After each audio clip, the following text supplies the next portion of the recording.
warahmatullahi wabarakatuh. Nama saya Sri Musnah Galung. Saya beralamat di Jalan Padang Selingkuhan, kilometer 8, Kelurahan Sidraninda, Kecamatan Pandan, Kabupaten Tapanuli Tengah. Saya melaksanakan video praktik pembelajaran untuk uji kinerja pada hari Kamis 12 Januari 2022 pukul 8 pagi. Terima kasih. Assalamualaikum warahmatullahi wabarakatuh. Waalaikumsalam warahmatullahi wabarakatuh. Alhamdulillahirabbil alamin, wassalatu wassalamu ala asrofil anbiya'i wal mursalin wa ala alihi washabihi ajmain. Yang pertama sekali, marilah kita panjatkan puji dan syukur atas kehadirat Allah Subhanahu wa taala, yang mana Allah telah memberikan kita kesehatan dan kesempatan untuk melaksanakan proses belajar mengajar sebagaimana biasanya. Salawat dan salam kepada Nabi Muhammad SAW, yang mana beliau telah membawa kita dari alam kejahiliaan, alam kebodohan, ke alam yang penuh iman dan Islam. Baiklah ananda sekalian, pada hari ini kita akan melaksanakan proses belajar mengajar dengan materi prinsip praktek ekonomi Islam. Nah, sebelum kita mulai materi pelajaran, kita berdoa seperti biasanya. Marilah bersama-sama kita membacakan doa. Bismillahirrahmanirrahim. Raditu billahi rabba wa bil islami dina wa bil muhammadin nabiyya wa rasula. Rabbil zidni ilman warzuqni fahman birahmatika ya arhamar rahimin. Nah, baiklah anak-anak sekalian, setelah kita baca doa, ibu akan mengabsen seperti biasa siapa yang hadir hari ini. Yang tidak hadir boleh ya sampaikan apakah sakit, izin atau absen. Ya Ananda dan M. Arifin, M. Yusni Kamrin, Muhammad Yusuf, Nadia Ramadhani, Nina Khairani, Nur Rauta Barat, Nur Haziza, Nur Sakina, Orianto apa kabar dia? Aman Ibu. Fitriani Hutagalung, Putri Adilah Pasaribu, Zumianti. Nah, baiklah anak-anak sekalian, sudah kita ketahui bahwasanya ada satu orang yang sakit, satu orang yang izin, satu orang yang di luar kamar mandi. Nah, kita akan melanjutkan materi kita. Semuanya boleh kita perhatikan di layar fokus kita ya. Prinsip praktek ekonomi Islam. Di sini, di dalam prinsip praktek ekonomi Islam ini sudah ada dibuat peta konsep. Yang pertama, pengertian dari muamalah, kemudian macam-macam muamalah, kemudian sirkah dan perbankan, dan yang terakhir menelaah prinsip dan praktek ekonomi Islam. Nah, kita di sini akan belajar tentang muamalah. Muamalah di sini adalah hubungan sesama manusia. Nah, kita lihat di sini layar kedua. Apa itu muamalah? Siapa yang bisa membacakan di dalam layar ini, Nak? Siapa yang boleh membacakannya? Boleh, silakan tunjuk tangan. Nah, silakan bacakan.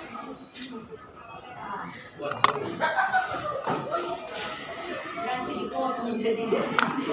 Pengertian muamalah. Muamalah dalam kamus bahasa Indonesia artinya hal yang termasuk urusan kemasyarakatan atau pergaulan perdata dan sebagainya. Sementara dalam fikih Islam berarti suka menukar barang atau sesuatu yang memberi manfaat dengan cara yang tentunya, seperti jual beli, sewa menyewa, tukar dan meminjam, urusan bercocok tanam, dan pendidikan dan usaha lainnya. Nah, baiklah, tadi sudah dibacakan kawan kita tentang muamalah. Muamalah ini sama dengan hubungan sesama manusia. Jadi hubungan sesama manusia ini termasuklah di dalamnya jual beli, sewa menyewa, upah mengupah, pinjam meminjam, urusan bercocok tanam, berserikat dan lain sebagainya. Jadi kita sebagai umat Islam ada istilahnya yang namanya hubungan sesama manusia, yaitu tadi jual belinya. Nah, pernah kalian kan melaksanakan jual beli? Nah, jadi jual beli yang bagaimana yang sesuai dengan ajaran Islam? Di sini yang akan kita pelajari. Kemudian kalian juga pernah mendengar sewa menyewa? Pernah? Nah, sewa menyewa yang bagaimana yang sesuai dengan ajaran Islam? Kemudian kalian juga pernah mendengar upah menupah, pinjam meminjam, urusan bercocok tanam, berserikat dan lain sebagainya. Nah, jadi kita sebagai seorang muslim itu ada tuntunannya, tidak sembarangan bagaimana itu jual beli, tetapi semuanya ada dalam ajaran Islam.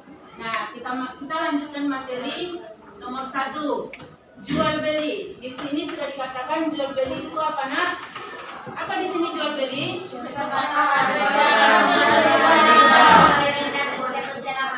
Nah, jual beli itu adalah kesepakatan tukar menukar untuk menjadi hak milik kita. Sebagaimana di dalam Al-Quran surah Al-Baqarah ayat 275. Silakan siapa yang bisa membacakannya, Nak? Quran surah Al-Baqarah 275. Silakan baca.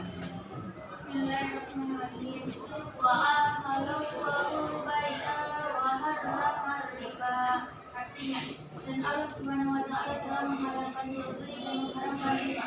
Nah, tadi kawan kita sudah membacakan potongan dari Quran surah Al-Baqarah ayat 275. Mari kita sama-sama membacakannya biar sama-sama ingat bahwasanya di dalam Al-Quran sudah ada peraturan bahwasanya dihalalkan jual beli, yang diharamkan adalah riba. Ayo kita sama-sama membacanya. Bismillahirrahmanirrahim.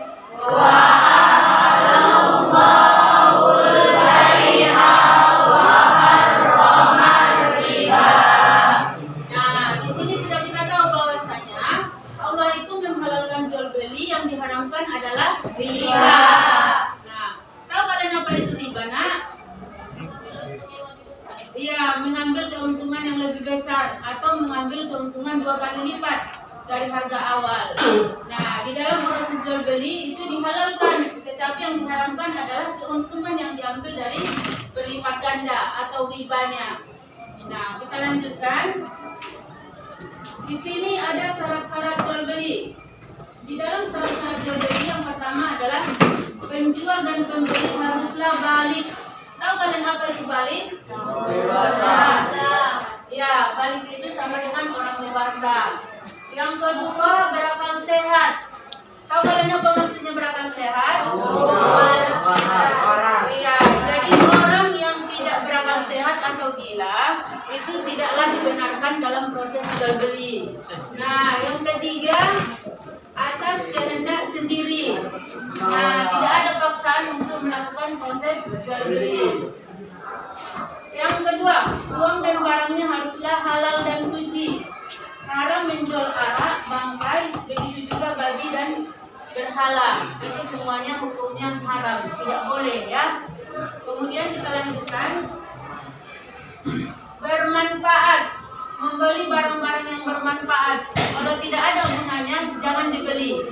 Sebagaimana di dalam Al-Quran surah Al-Isra ayat 27. Silakan dibacakan sama Azizah. Silakan, Nak. Bismillahirrahmanirrahim.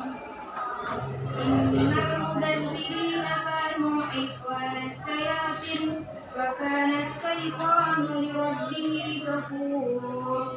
Artinya, sesungguhnya pemboros-boros itu adalah saudara-saudara Syaitan, dan Syaitan itu adalah sangat ingkar kepada Tuhannya. Quran surah Al-Isra surah ke-17 ayat 27. Nah, baiklah, tadi kawan kita sudah membacakan Quran surah Al-Isra surat ke-17 ayat 27. Bisa kita sama-sama membacakannya? Bisa. Baiklah, kita sama-sama membacakannya. Bismillahirrahmanirrahim.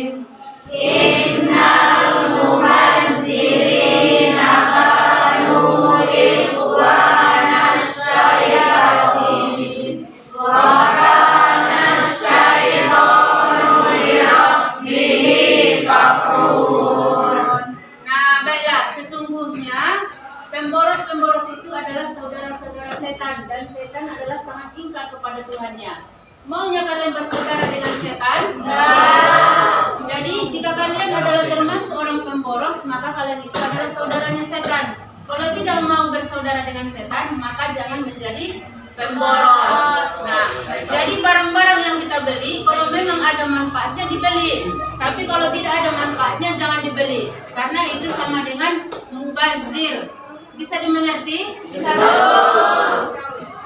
Kemudian kita lanjutkan keadaan barang dapat diserah terimakan. Nah, di sini tidak sah menjual barang yang tidak dapat diserah terimakan. Contohnya menjual ikan dalam lautan atau barang yang sedang dijadikan jaminan, sebab semua itu mengandung tipu daya.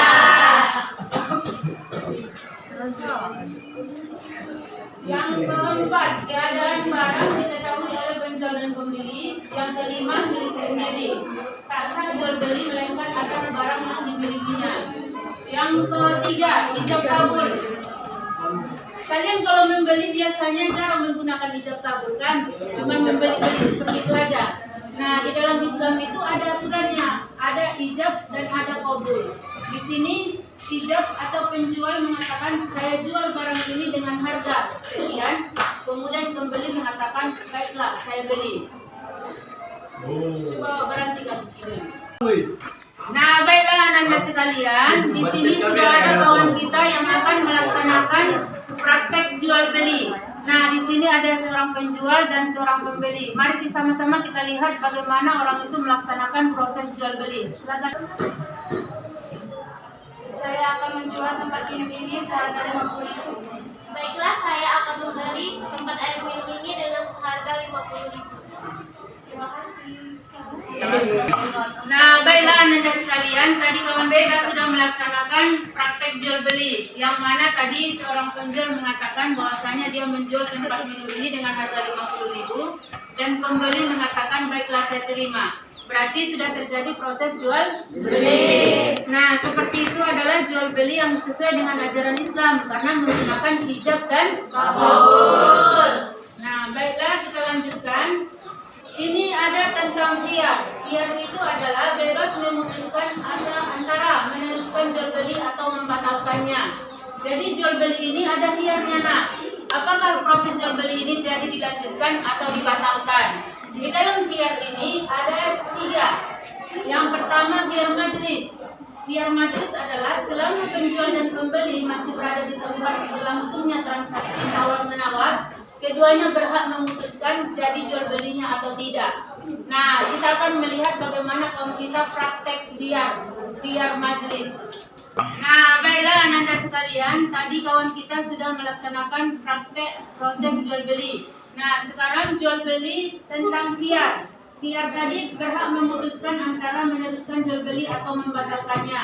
Yang pertama adalah khiyar majlis. Khiyar majlis ini dia berhak memutuskan jadi atau tidaknya jual beli selama di dalam majlis, selama di dalam tempat itu. Nah, sekarang di depan ini ada kawan kita yang akan melaksanakan proses jual beli dengan cara khiyar majlis. Majlisnya di pasar. Ini seakan-akan adalah sebuah pasar. Nah, di sini ada proses jual beli. Silakan, nak. Saya jual tempat minum ini seharga 50.000. Enggak jadi, saya tertarik dengan warna. Tidak, Pak.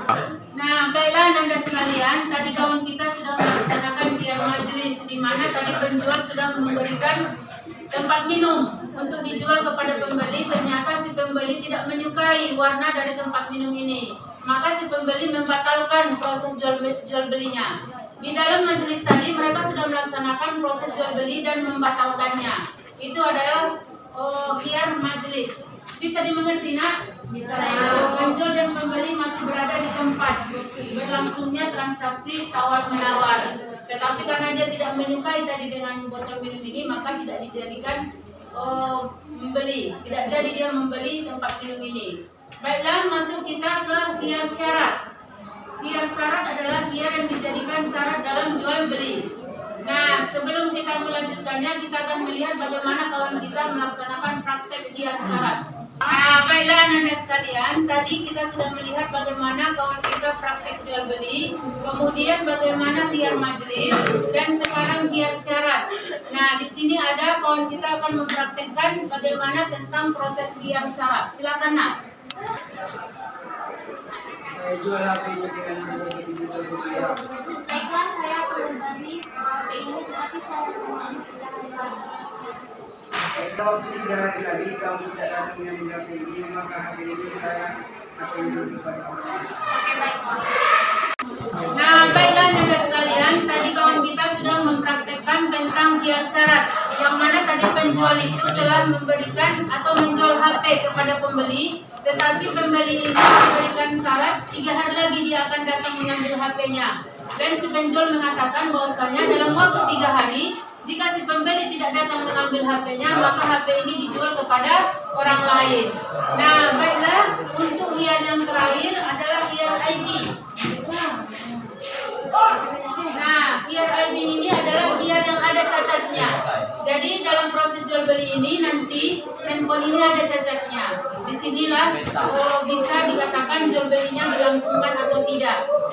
Oke, praktek kita lagi.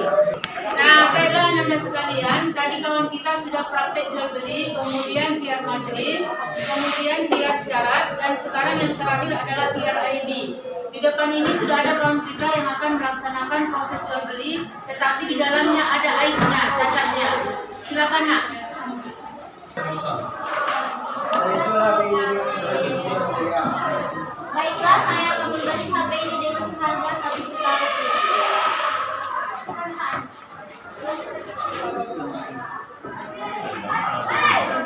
Permisi, HP yang saya beli tadi ada kerusakannya. Maaf, HP ini saya kembalikan.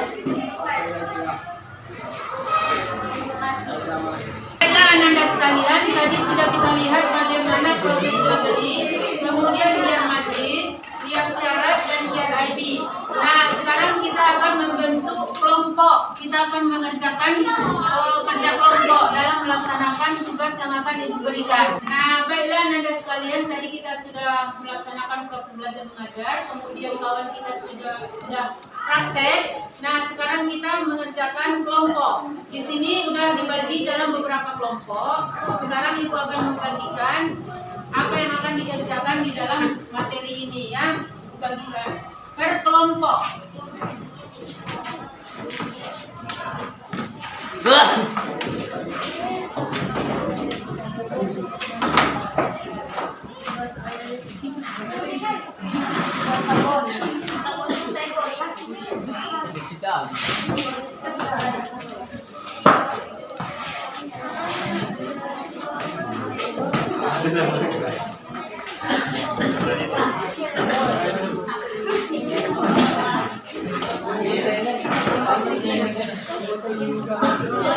Nah, baiklah anak-anak sekalian, sekarang kalian kerjakan dengan cara berkelompok materi yang sudah diberikan. Silakan dikerjakan. Dikerjakan, Nak, tugas kelompoknya dikerjakan. Silakan diskusikan.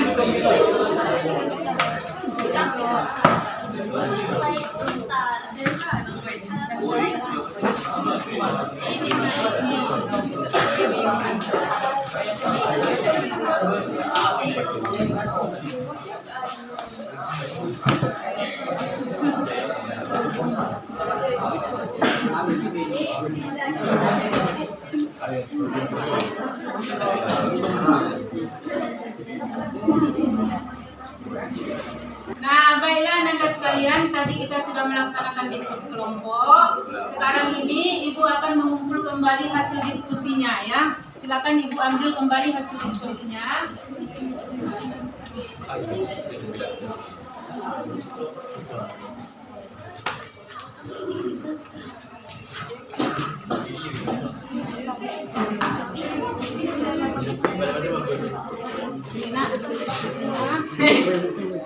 Nah, baiklah anak-anak sekalian, setelah hasil diskusinya tadi dari diambil, ini akan Ibu periksa. Minggu depan kita akan menyampaikan hasil diskusi masing-masing, mengingat waktu yang sudah terbatas. Nah, sekarang di sini ada lembar kerja peserta didik yang sudah kita bagikan minggu yang lalu. Kalian boleh mengerjakan sebagai tugas mandiri di rumah masing-masing. Di layar Infocus sudah ada dan yang sudah dibagikan minggu yang lalu. Tadi kita sudah melaksanakan proses pembelajaran, kemudian diskusinya. Setelah kita melaksanakan proses pembelajaran, Ibu harapkan bahwasanya anak-anak Ibu bisa menunjukkan contoh perilaku berekonomi berdasarkan syariat Islam. Kemudian dapat menampilkan perilaku berekonomi berdasarkan prinsip-prinsip ajaran Islam. Kemudian dapat menjelaskan prinsip dan praktek ekonomi Islam. Dan yang terakhir dapat menjelaskan dalil-dalil nas tentang prinsip praktek ekonomi Islam. Baiklah, sampai di sini dulu pertemuan kita. Insya Allah kita akan bertemu minggu depan. Ibu harapkan semua kita dapat terhadir dalam keadaan sehat walafiat. Wabillahi taufiq wal hidayah. Assalamualaikum warahmatullahi wabarakatuh. Waalaikumsalam warahmatullahi wabarakatuh.